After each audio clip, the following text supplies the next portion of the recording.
باوندي استا او بابتو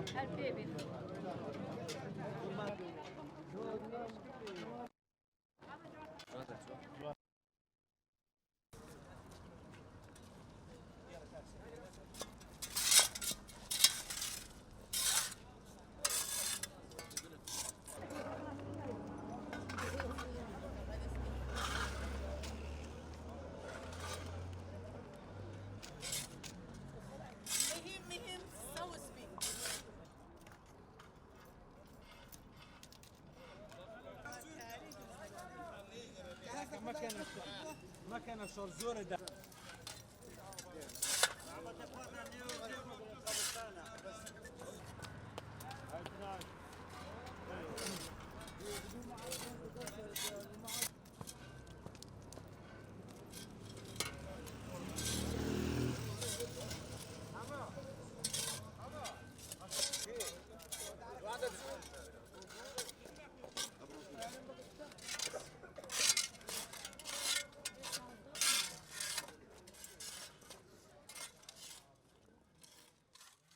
ئێمە وەکو بازنەی سێکتەری شەهیداین هەستاین بە چاندنی نەمام لە بۆ گەڕەکی شەهیدان و خزمەتکردنی کەسوکاری سەربەرزی شەهیدان بە پێویستمان زانی چونکە ئەم کەش و هەوایی هەولێر کەش و هەوایەکی نالەبارە و بە پێویستمان زانی ئەم دارانە بچینی بیرمان لەوە کردەوە چالاچێڕی بخەین کە 222 نەمام لە بۆ گەڕەکی شەهیدان شۆڕشی نوێ گەلەکەمان بچینین چونکە ئەم گەڕەکە مقدسنی کەسیانە سەداناوە گەڕەکی شەهیدانی هەولێر مەبەست لە چاندنی ئەم 222 نەمامە بریتە لە سەوزکردنی گەڕەکی شەهیدانی شۆڕشی نوێ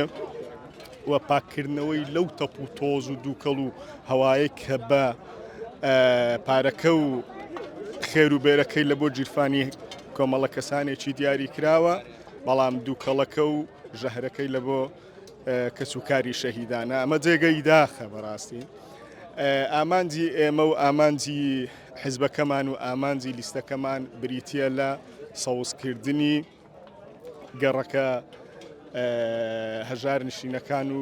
ئەو گەڕەکانەی شەهید نشینە. ئەمڕۆ لە چالاکی چاندنی نمام لە گەڕەکی شەهیدان بە سەرپەرشتی کاقوبات تاڵەبانی وەکو بنکەی شەهیدان سێکتەری شەهیدان لە بازنەی شەهیدان بەشداری دەکەین بە 222 نمام چاندن لە گەڕە شەهیدان سەوز دەکەین.